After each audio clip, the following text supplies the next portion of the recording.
Hello everybody! It has been a couple of weeks since I last talked to you about what I was reading. I've been busy, but I have been reading. So let's get into this relatively long list of books. I was going to say that I would start with the cozy category, and then I realized that almost everything I've read recently has been cozy in one way or another, so I'm going to talk about things in a completely random order as I feel like it.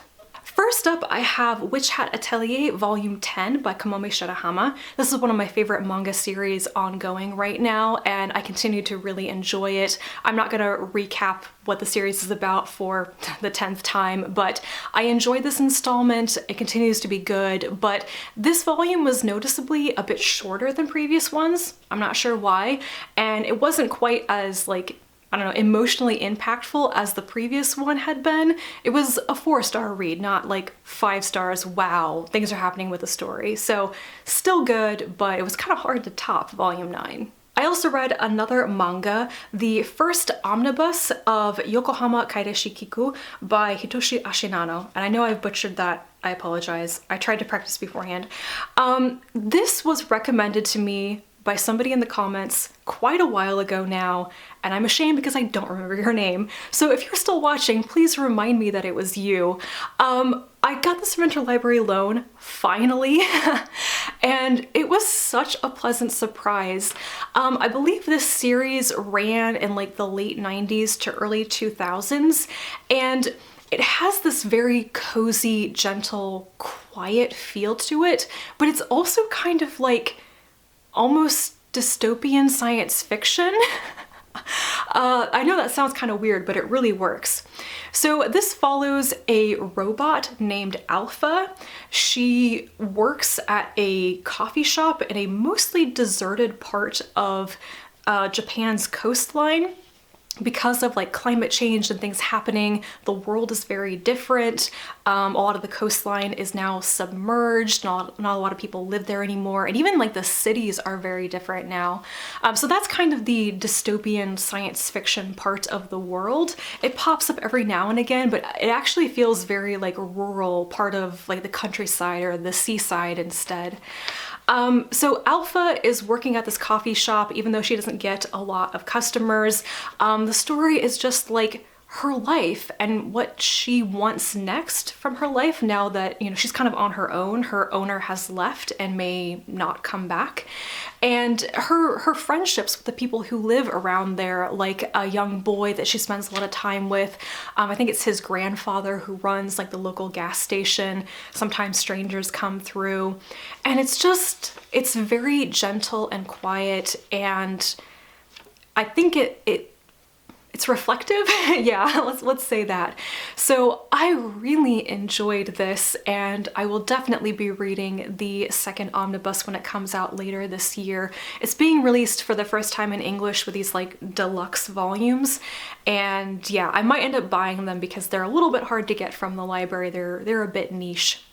But anyway, this was really lovely. I'm so glad that I tried reading it. I would definitely recommend it if you want something that's got that gentle, kind of cozy feel to it. I'm sure that the story will develop a lot more, but so far it's really kind of just these vignettes, these little short stories about this person's life and the people around her, and it was a really nice experience. Next up is The Bookshop and the Barbarian by Morgan Stang.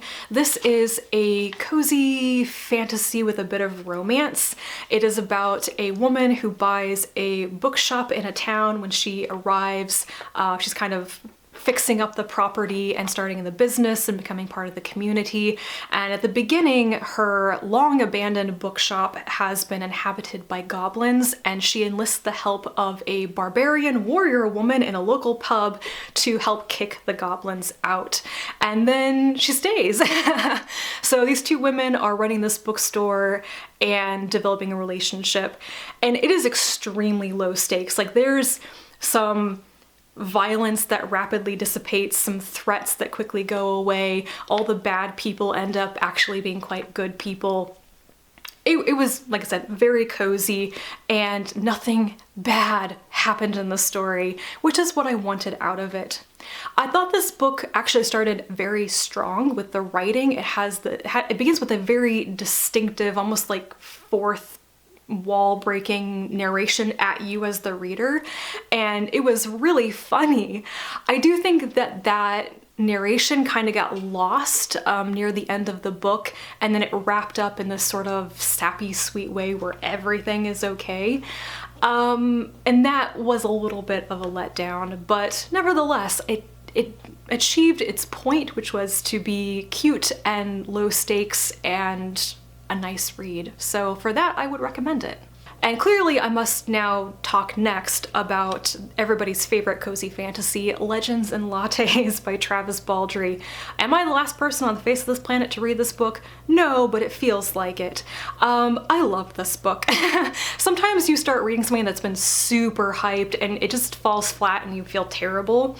I was so worried that was going to happen with Legends and Lattes, but actually no, this hit the spot. There's a reason why people love this book. It is so good. So first of all, I would say that if you really enjoy Ursula Vernon / T. Kingfisher's fantasy and Terry Pratchett's work, you should definitely pick up this book. I think it will hit the spot. I'm not going to recap what the book is about because I know everybody's been talking about it so much, but it is about an orc warrior who has retired basically and wants to start a coffee shop in a town, and it's about the group of people she gathers around her to build her coffee shop, to run it, and to deal with the local riffraff. And it is about being able to reinvent yourself, being able to change what you want out of your life, finding friends, finding your people, that whole found family thing, and just being able to build something good that is valued by the people around you. And that is why I really loved this book, because I love reading about people who are trying to do the right thing, who are competent, who are succeeding, and just are doing the right thing. It's so wonderful. There's also very little angst in the story, especially given there's a bit of a romantic angle near the end, and I also quite appreciated that. Now we jump to Get Thee Off My Lawn by Daria Vernon. Did I read this comedic Regency romance novella purely because of the title? Yes, I did. It's very clever. So Get Thee Off My Lawn. This is, I think, maybe 130, 140 pages long, and it follows a woman who is trying to reclaim her swan from a neighbor's pond. It doesn't go well. She falls into the pond and the neighbor shows up, rescues her, they have hot sex, and then realize they really like each other. Only she's getting married to some random guy in a couple of days and she doesn't want to. Don't worry, it works out. So this was cute. It was definitely funny. And yeah, I don't have much more to say about it than that. So it was a good time, and it lives up to the very clever title. I have really been neglecting science fiction so far this year, and I don't know why. I've just been reading a lot of cute fantasy and romance, and sometimes that's just what you need to read. However, I did read Growing Up Weightless by John M. Ford recently, and this was a very interesting read, especially now that I've had time to think about the book more.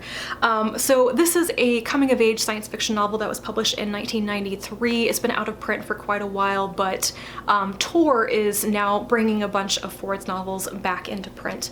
So I'm going to be doing a separate review of this. It's already filmed. It's just, when do I get time to edit it? So I will be talking a lot more about this book soon. Now for some mystery, I read Asesinato en el Orient Express by Agatha Christie. This is the Spanish translation of Murder on the Orient Express, one of the Hercule Poirot novels. I read this in English 6 or 7 years ago, apparently, according to my Goodreads history. I have no memory of it whatsoever, which is kind of appalling. But anyway, I want to get in more Spanish practice this year, and this is officially the first novel, adult novel I have read entirely in Spanish, which has been a goal of mine for like the past 20 years. So I finally did it. I buddy read this with Shannon from That's So Poe, and that was a lot of fun. I think we were both surprised at how much we understood when we started reading it. And probably because Christie's writing style is quite lucid and simple. It's not like super colloquial or anything, so it was easy to follow what was going on and to kind of get into the flow of the story. So once I got past the first couple of chapters and I kind of figured out the vocabulary that was going to be used, it was quite an easy read. So I enjoyed this, and I think that Shannon got a lot of enjoyment out of hearing me just ramble on about my predictions, because I could not remember what the mystery, like the solution to the mystery was, and it was driving me crazy. I was sort of right in my prediction though. Mostly right. So yeah, I enjoyed this.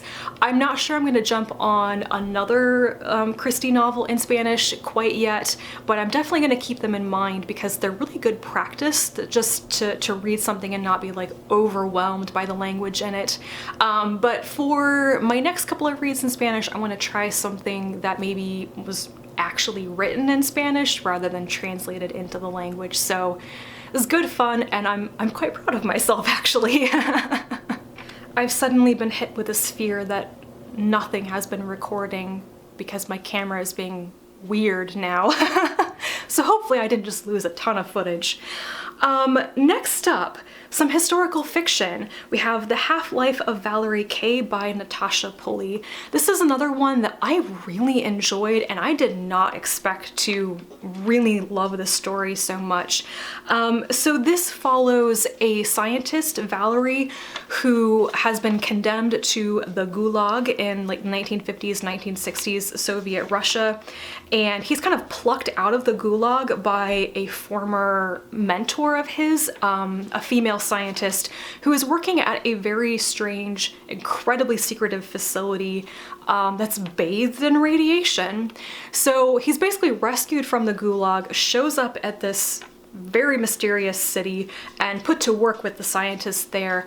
And initially he's just very happy to be alive. He has basically nothing to lose. He's just like astonished to be alive. But he begins to notice there are some very strange things about this place, and he strikes up a kind of surprising relationship with the local KGB officer Shenkov, and they start to really dig into the state of this place. A terrible nuclear disaster had happened there 7 or 8 years before, and everybody is being lied to about how much radiation they're exposed to. The civilian city there is just, yeah, everybody has radiation-related illnesses, but they've never been told what's happening. And everybody at the actual research facility is also being lied to. But Valery, this is his experience. He's seen this before. He knows what's going on, and because he really has nothing left to lose, he's trying to actually bring it to light, despite the fact that he might, you know, be taken out back and shot at any moment. So it's like, yeah, there's some real tension in this story. At the same time, there was something very almost like heartwarming about it, maybe because Valery is definitely one of those kind of sweet, good people who got caught up in horrible things and just feels bad about participating in them. And Shenkov, the KGB officer, is also very complex, the kind of person who wants to be good but has to do terrible things to survive. And together, just that unlikely friendship kind of blossoming into romance. Yeah, like, I was rooting for these people so much. I do have some thoughts about the ending of the story, which would be spoilers, so I'm not going to go into that too much, but I don't necessarily think that the happily ever after ending was the best ending. I don't think it was necessarily the most realistic one, but at the same time, it was nice to read a story about some pretty horrible things that ended well for the characters that I cared about, so there you go. Now, I would never have picked up this book on my own, I must say. Like, the idea of reading historical fiction where a lot of people are dying horrible deaths from radiation sickness, not my cup of tea, but it's not really that awful. I read this for a book club and I was very, very glad that I did. So this is definitely a winner. I would definitely recommend reading it. It's actually the second thing I've read by Pulley. I also read The Bedlam Stacks a couple of years ago and also really enjoyed it, but not every one of her novels has worked for me. I've DNF'd a couple of the other ones, so I'll keep trying because every once in a while she's got a book like this that just enthralls me for a couple of days. Completely switching gears now to some nonfiction. The Soul of an Octopus by Cy Montgomery. I've been meaning to read this book for a really long time. I really want to read more about cephalopods, you know, squids, octopuses, etc. It's kind of my next phase along with reading about, you know, dinosaurs. Anyway, The Soul of an Octopus is, I think it's kind of presented a bit more like a memoir. It is Montgomery's experience with a couple of octopuses at an aquarium and getting to know them, her relationships with these octopuses and learning about them. So I don't think this book is like hard-hitting scientific facts about octopuses. It's really about the relationships that humans can have with octopuses and just how intelligent they are and how much personality an individual octopus has. And that is why I wanted to read this book. It definitely delivered in that way, but I'm now on to some things that are more like in-depth about octopuses as creatures and stuff. So I enjoyed this. I have noticed at this point after reading a couple of things by Cy Montgomery that a lot of her work is about her personal relationship with animals, and I think that's kind of the focus. What she wants to talk about is how animals enrich our lives and our connection with nature being so important, and it kind of goes, you know, both ways. But I think sometimes her writing is a little bit old-fashioned to me. I'm not going to say like, oh, she's not, you know, politically correct or something, but they're just little things where I'm like, maybe that's not the most culturally sensitive thing to say, or maybe we don't talk about people quite like that. The easiest thing for me to mention, because it happens multiple times, is that when she introduces a person, she always describes them and she always gives some sort of aesthetic judgment on them. Like if she introduces a woman, she's like, this is her hair color and what her body is like and she's pretty. And I'm like, I don't actually need to know that, and I don't know why you thought it was important to tell me that you thought this person was pretty.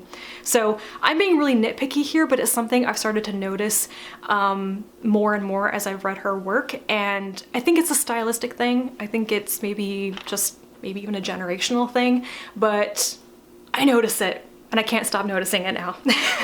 And lastly, I read How to Keep House While Drowning by Casey Davis.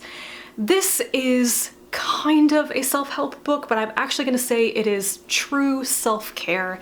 This is all about disconnecting housekeeping, what Davis calls care tasks, from morality. The central idea here is that care tasks are functional tasks, not moral tasks. And once you have made that distinction, how does that completely change your relationship with taking care of your house and how much you do, basically. So this is aimed at people who are experiencing a difficult season of their life, whether that is anxiety, depression, stress, chronic illness, or just, you know, neurodivergence. And she presents a lot of coping strategies for that, how to get the bare minimum for health and safety done. But also, like, how do you take care of yourself? Like, giving you permission to just not do some things.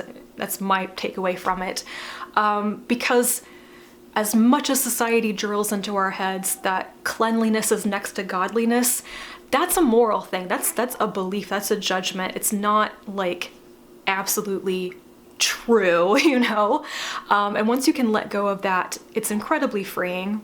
This is not a new idea to me. In fact, this topic of how to deal with the pressure to be constantly productive, to deal with the pressure of, you know, always keeping your house clean and stuff, it's come up a lot for me in therapy over the last couple of years, and I know that's a similar thing for many people that I know who've also been in therapy.